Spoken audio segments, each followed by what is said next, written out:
Salomon et Gabaon aujourd'hui. En écoutant la prière de Salomon, quelqu'un peut se dire, non mais c'est vrai, donc à partir de maintenant, je ne veux plus demander à Dieu le mariage, je ne veux plus demander à Dieu le voyage, je ne veux plus demander à Dieu la guérison, je ne veux plus demander à Dieu la sanctification, je ne veux plus demander à Dieu ceci, cela. Je vais demander seulement à Dieu la sagesse.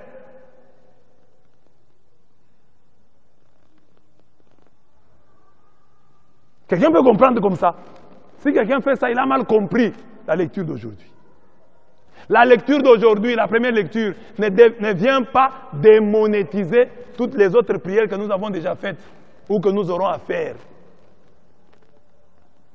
Il n'y a aucun objet en principe qui est indigne de la prière. Nous devons toujours tout demander. C'est Dieu lui-même qui va faire le tri. Seigneur, donne-moi un avion. C'est lui-même. Si tu demandes l'avion, on ne va pas dire, toi tu commences à me demander l'avion. Dieu ne va pas te créer des problèmes pour ce que tu as demandé. Mais lui, comme il est le juste juge, il connaît, lui-même va délibérer à son niveau. Il dit non, ça oui. Mais toi, tu vas prier. Donc, Salomon, pourquoi a-t-il demandé la sagesse? Il faut d'abord se situer dans le contexte. Salomon était déjà roi. Il était déjà roi, non? Il avait déjà un peuple à diriger. Il avait des responsabilités. Et il sentait qu'ici, il faut que je dirige bien. C'est pourquoi il a demandé la sagesse. Pourquoi il n'a pas pensé à la richesse? Mais c'est un fils de roi. Son papa, c'est le roi David. Il avait déjà des biens. Il avait déjà des biens. Maintenant, toi, tu es pauvre. Tel que tu es là. Dieu t'apparaît, te dit que je te donne quoi? Toi, tu dis seulement à Dieu, donne-moi la sagesse. C'est ton problème. En 3 mois, si Dieu m'apparaît, je vais lui dire les problèmes que j'ai maintenant. J'écris déjà les textes. Je prêche, comme je vous prêche là. Je suis prêtre, bientôt 24 ans, de sacerdoce. Dieu m'a donné la sagesse. Et la sagesse pour moi, chrétien, c'est Jésus-Christ. J'ai Jésus-Christ. Je mange le corps du Christ. J'ai le Christ en moi.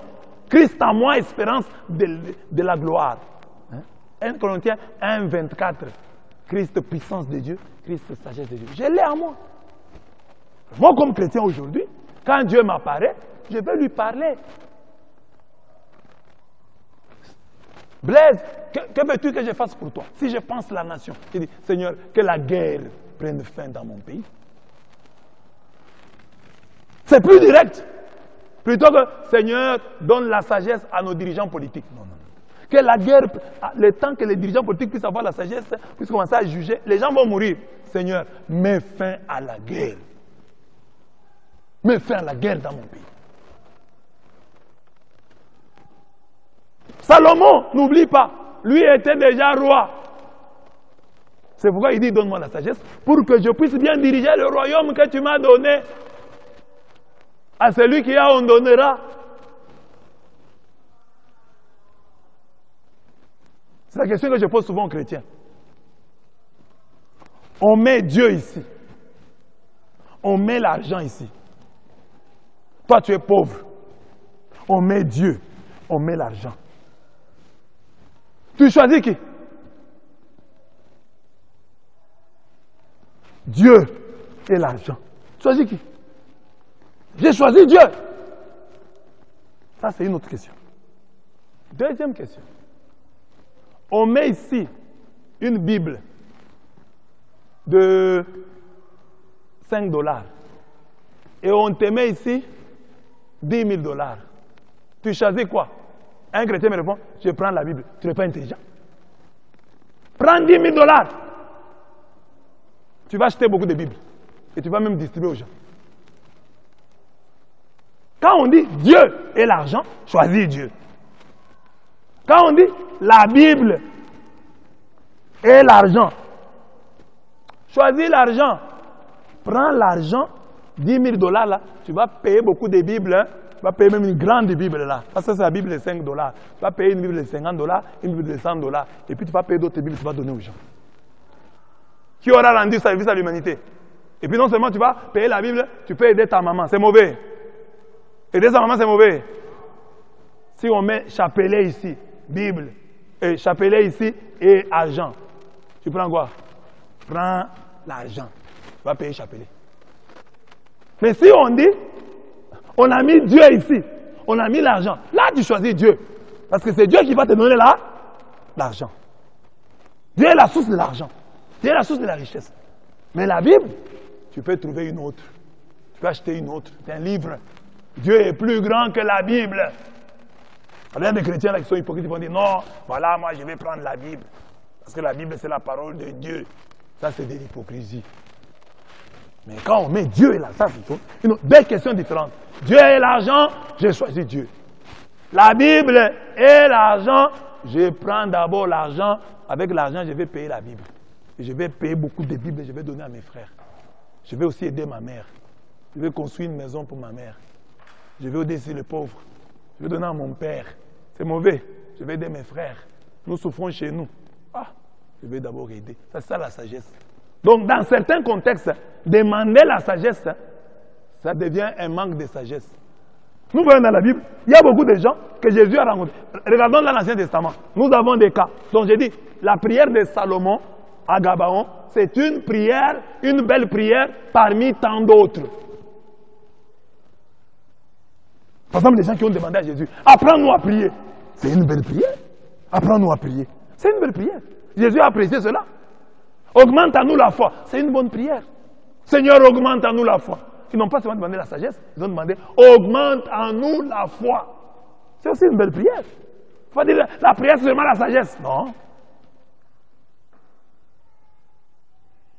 Il y a des gens, Jacob, quand il rencontre Dieu, Jacob ne demanda pas la sagesse au Seigneur, mais la bénédiction. Il dit, je ne te lâcherai que si tu me bénis. Genèse 32, 27. Il a persévéré.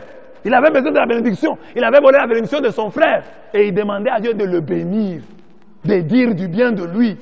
Parce que Dieu a la parole qui change ta vie, qui transforme ta vie. Dieu dit du bien de moi.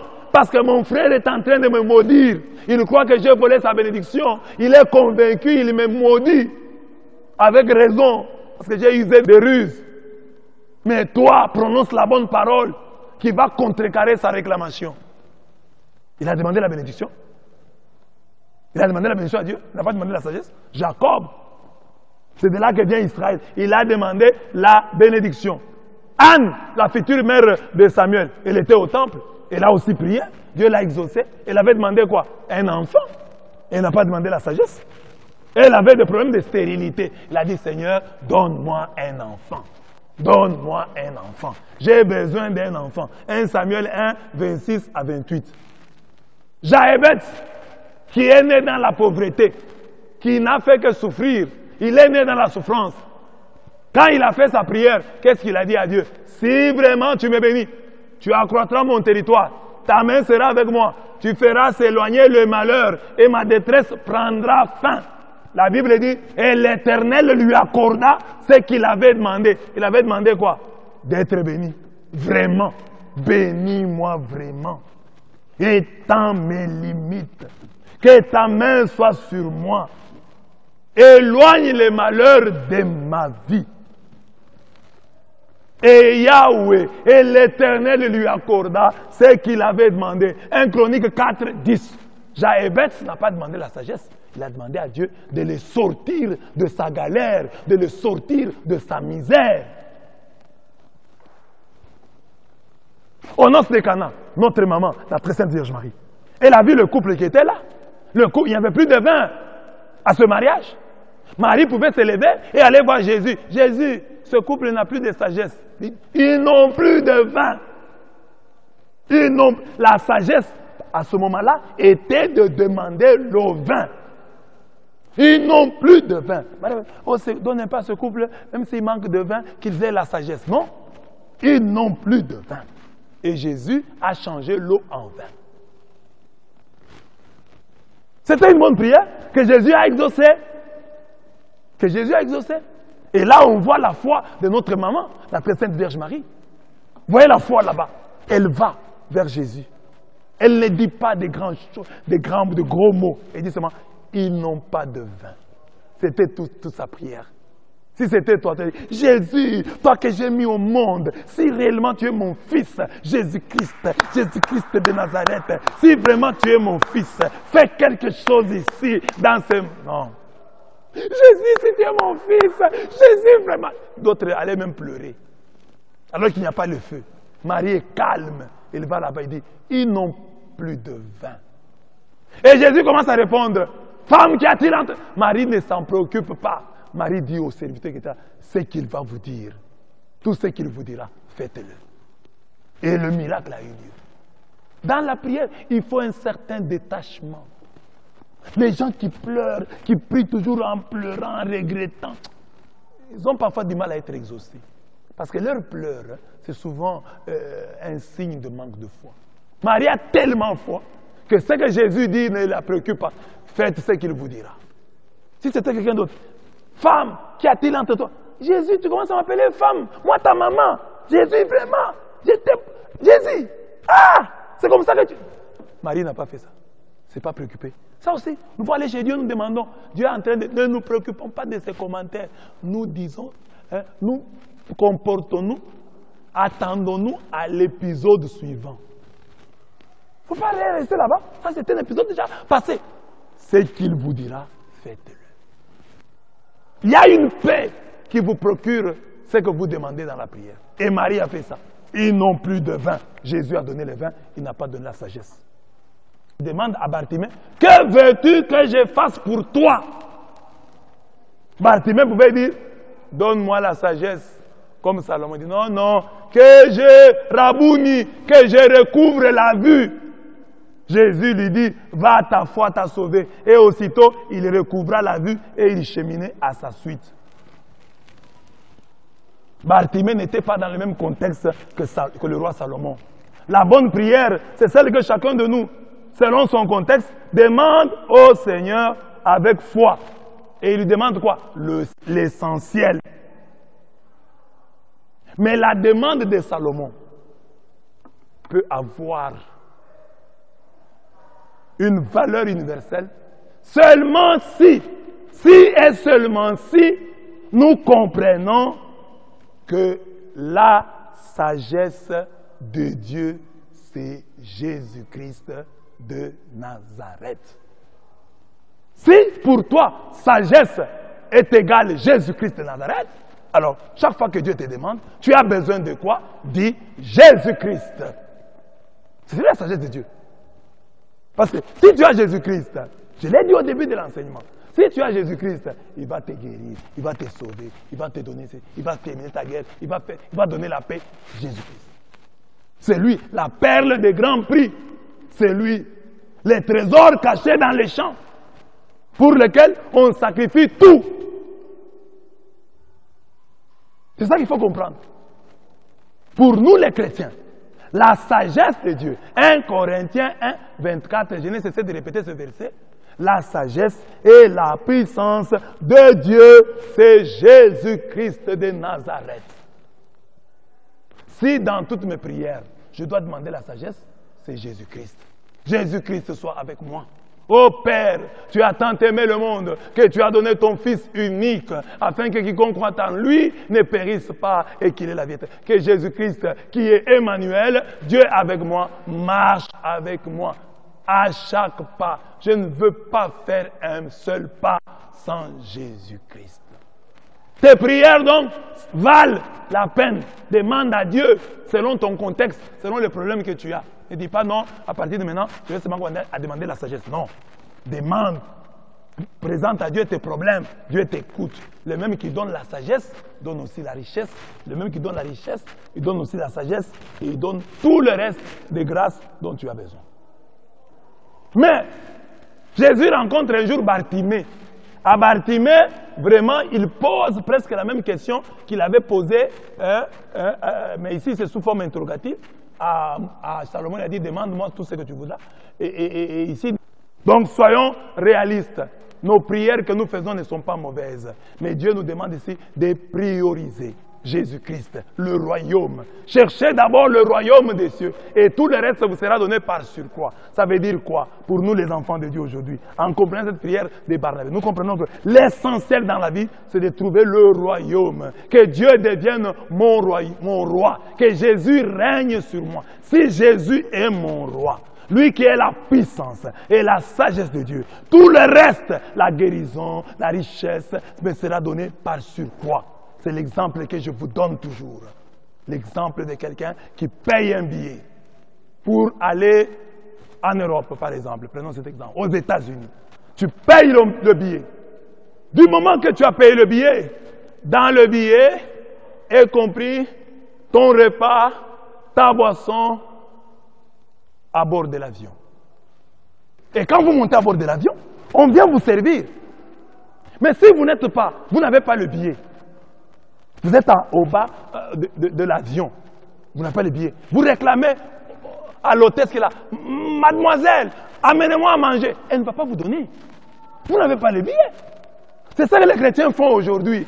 Nous n'avons pas le royaume, nous n'avons pas le billet du royaume, mais nous demandons des choses. Jésus dit, cherchez d'abord le royaume. C'est-à-dire, cherchez d'abord à être les citoyens de ce royaume-là. Alors si vous êtes de ce royaume, cherchez d'abord à avoir le billet. Soyez d'abord des passagers à bord de Jesus Christ Airline ou Jesus Christ, comment on dit, Airline. Ah, soyez à bord de cet avion. Si vous êtes à bord de cet avion, vous êtes un passager, alors là, on va venir vous servir. Les hôtesses vont venir auprès de vous. Chicken or beef? Beef. Chicken. Et puis elles vont vous servir. Coffee or tea? Ça, c'est parce que vous avez le billet. Mais si vous êtes en bas, vous n'avez pas le billet. Et puis vous n'êtes pas encore monté. Même si vous avez le billet, vous n'êtes pas encore monté à bord de l'avion. On ne va pas vous servir. On vous sert si vous êtes à l'intérieur. Si vous êtes à bord de l'avion. Alors, les chrétiens doivent se battre. C'est ça la prière de Gabaon. Que d'abord la première lutte, c'est gagner le royaume. Être citoyen du royaume de Jésus-Christ. Les paraboles d'aujourd'hui, le royaume des cieux est comparable. Le royaume des cieux, c'est ça la lutte du chrétien. La grande progression du chrétien. Le royaume, le royaume, le royaume, le royaume. Je dois être un sujet du royaume de Jésus-Christ. Quand tu es sujet du royaume, le reste va suivre de soi. C'est ça que j'ai dit. Cherche d'abord Jésus-Christ comme sagesse de Dieu. Tu l'as en toi, le reste, voici les signes qui accompagneront ceux qui auront cru. Les signes vont t'accompagner. Tu ne vas pas les chercher. Quand tu es à bord de l'avion, ce n'est pas toi qui vas là-bas chez l'hôtesse. L'hôtesse va venir vers toi et te demander. Chicken, beef or fish? C'est à toi de dire chicken. C'est à toi de décider. Mais tu es à bord, parce que tu as l'avion. Tu es à l'intérieur de l'avion. Tu es à bord de l'avion et tu as des avantages. Alors, chers chrétiens, recherchons. C'est ça l'enseignement d'aujourd'hui. Salomon à Gabaon. Soyons aussi des Salomon à Gabaon. Et à Gabaon de nos vies, disons à Jésus-Christ, je veux d'abord être sujet de ton royaume. Si je suis sujet de ton royaume, si j'ai la carte, la nationalité, de ton royaume, la nationalité chrétienne que toi tu confères, pas celle que confèrent les hommes. Si toi tu me confères la nationalité chrétienne, oh Jésus-Christ, j'aurai tous les avantages, j'aurai tous les intérêts. Vous voyez par exemple ici en Afrique, quand il y a des citoyens américains, des citoyens français, il y a des conflits chez nous en Afrique ici. Les États-Unis savent qu'en Bujimaï, il y a un citoyen américain. On va affréter un avion, il va venir, c'était les citoyens américains. Si les États-Unis font ça pour leurs citoyens, et à combien plus forte raison Jésus-Christ ne le fera pas pour les citoyens de son royaume. Soyons donc les citoyens du royaume de Jésus-Christ. C'est ça l'essentiel, c'est ça la sagesse même, être citoyen du royaume de Jésus-Christ. Que Dieu vous bénisse.